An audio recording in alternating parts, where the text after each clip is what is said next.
Now, the dollar's come under threat before. It came under threat during the Nixon administration, and their solution was to work with the Saudis and produce what we know as the petrodollar. Can you explain how that happened?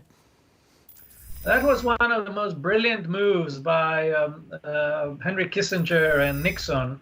They were able to, in 1974, to persuade the Saudis to trade all their oil in U.S. dollars. Before it was traded against gold and other currencies. But what essentially the deal was, we want you to trade all of your oil in U.S. dollars, and in exchange, we'll provide for your security. Now, if the Saudis are trading their oil in dollars, it's not only trading, it's also denominating it, it's also pricing it in dollars, then the rest of OPEC is doing the same. And very soon after that, almost all of the world's oil was traded in dollars, and almost all of the world's commodities, not only oil, that's food commodities, that's all the metals, etc., are also traded and priced in dollars. So that was a huge achievement by the Kissinger-Nixon team. Why? Because they figured out that as long as the world needs oil and the demand for oil is growing, so will the demand for dollars. And that will allow us to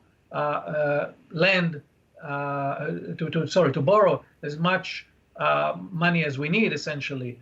And that has been the case until recently, but as I said, now things are beginning to change. They are beginning to change. For the Saudis in particular, the basic agreement was, you produce oil, we'll buy your oil, everything's priced in dollars, and then you'll recycle the excess dollars back into U.S. Treasury bonds, which they've done, and they were large buyers of treasuries. But now we're approaching that 80-year mark at which great empires of the past have lost the reserve currency status. I mean, if it started in 1944, 2024, just a few years from now, could be that 80-year mark. We're about that point. That makes it even more important that we find ways to protect and sustain the reserve currency. Absolutely. And I think that what has changed, you stated correctly that it's not the first time the dollar has been under attack. But the difference is that in the past, those attacks came from all kind of tin pot dictators like Hugo Chavez and Gaddafi and Saddam Hussein. These were small players. They couldn't go very far with this kind of rebellion. But now we're talking about major economic powers. We're talking about China. We're talking about the EU. We're talking about Russia. Even India is sort of looking at both sides and trying to figure out how to go about this. So through the mechanism of BRICS, that I dedicated an entire chapter in the book to BRICS. BRICS, Brazil, Russia, India, China, and South Africa. Those are the five BRICS nations. And there is already rumors that Turkey may join BRICS as well, and they might change the name to BRICS.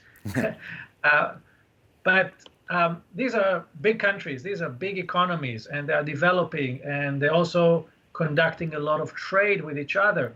So when Xi Jinping is talking to Vladimir Putin, they say, okay, we are two neighbors, we are two big economies, we trade a lot with each other. Why should we use the dollar when we buy oil or gas from each other?